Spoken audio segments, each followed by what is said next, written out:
जय हिंद। बहुत बहुत स्वागत है आप सभी का अपने YouTube channel glory of village में। तो चलिए आज हम लोग ग्रामर पढ़ने वाले हैं। और अभी ग्रामर में फर्स्ट एकदम समझिए जो शुरू किया जाता है वहां से शुरू कर रहे हैं, पार्ट्स ऑफ स्पीच से। तो अंत तक बने रहिएगा तो एकदम अच्छा से समझ में आएगा पार्ट्स ऑफ स्पीच होता क्या है, इसको कितने भागों में बांटा गया है और इसके अंदर कौन कौन आते हैं, इसके रिलेटिव कौन कौन होते हैं, ये पूरा चीज़ मैं आज बताने वाला हूँ। तो एकदम बने रहिएगा अंत तक। चलिए वीडियो ज़्यादा लंबा नहीं होगा, एकदम शॉर्ट नहीं होगा, तो आप लोग बने रहिए और देखते रहिए, ऐसे ही प्यार सपोर्ट करते रहिए। और अगर नए हैं तो सब्सक्राइब कीजिए, बेल आइकन दबा दीजिएगा ताकि सबसे पहले नोटिफिकेशन आपके पास जाए। तो चलिए आगे देखते हैं। ठीक है,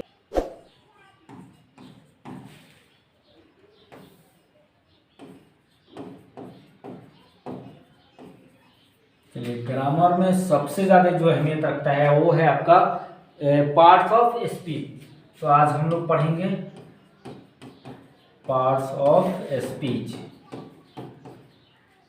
देखिए पार्ट्स ऑफ स्पीच होता क्या है, what is parts of speech. Parts of speech क्या है, चलिए देखिए। ऐसे तो कहने के लिए संसार में बहुत से शब्द हैं, ठीक है। आप ऐसे कहने के लिए संसार में बहुत है शब्द ऐसे कह सकते हैं, लेकिन अलग अलग कैटेगरी में शब्दों को बांटा गया है, ठीक है। तो हम लोग सीधा तौर पे हिंदी में कह सकते हैं शब्दों के वर्गीकरण को हम लोग पार्ट्स ऑफ स्पीच कहते हैं। शब्दों के वर्गीकरण को हम लोग क्या कहते हैं, पार्ट्स ऑफ स्पीच कहते हैं। चलिए इसको इंग्लिश में भी लिख दे रहे हैं।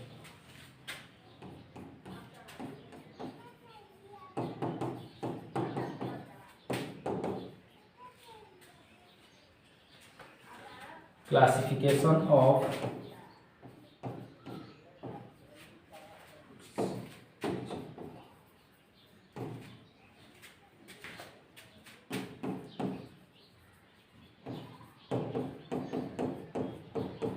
देखिए लिखे हैं classification of words is called parts of speech, यानी कि शब्दों के वर्गीकरण को हम लोग पार्ट्स ऑफ स्पीच कहते हैं। अब ये कहिएगा कि सर तो आपने तो बता दिया कि पार्ट्स ऑफ स्पीच किसे कहते हैं, लेकिन पार्ट्स ऑफ स्पीच में इसका भेद कौन कौन है, इसके भाग कौन कौन से होते हैं। तो चलिए आज वो भी मैं बता दे रहा हूँ।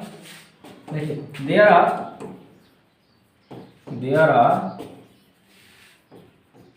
8 kinds of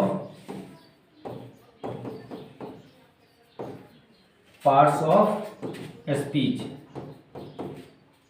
यानी कि लिखें there are 8 kinds of parts of speech, यानी कि पार्ट्स ऑफ स्पीच के 8 भाग होते हैं।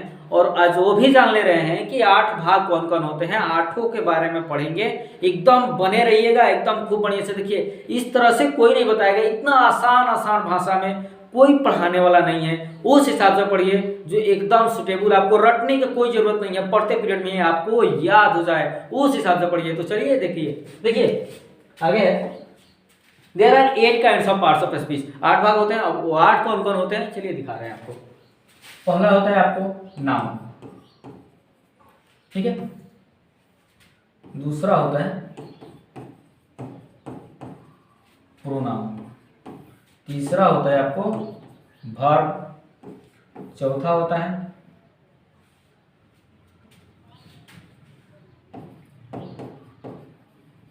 एडवर्ब, पांचवा होता है आपको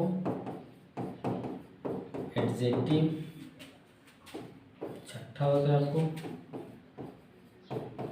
प्रीपोजिशन, सातवां होता है आपको कंजक्शन और आठवां होता है आपका इंटरजेक्शन।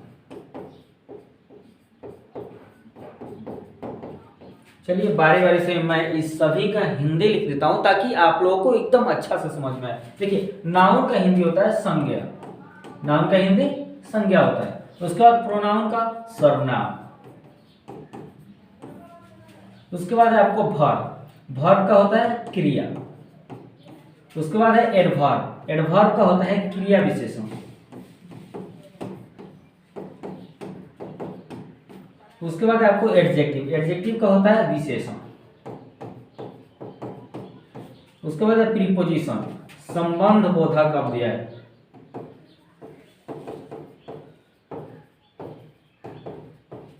ठीक है। उसके बाद कंजक्शन, सह संयोजक अव्यय, या फिर आप संयोजक अव्यय भी कर सकते हैं। इंटरजेक्शन यानी कि विस्मयादि बोधक अव्यय।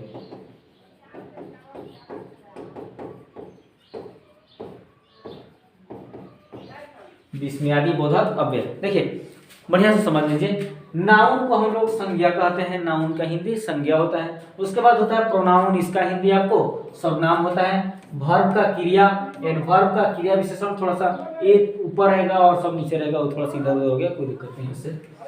एडवर्ब का क्रिया विशेषण, एडजेक्टिव का विशेषण, प्रीपोजिशन संबंध बोधक अव्यय, कंजक्शन सहसंयोजक अव्यय और इंटरजेक्शन विस्मयादि बोधक अव्यय। ठीक है, अब हम लोग को बारी बारी से पढ़ना है। सबसे पहले हम लोग जानेंगे व्हाट इज नाउन।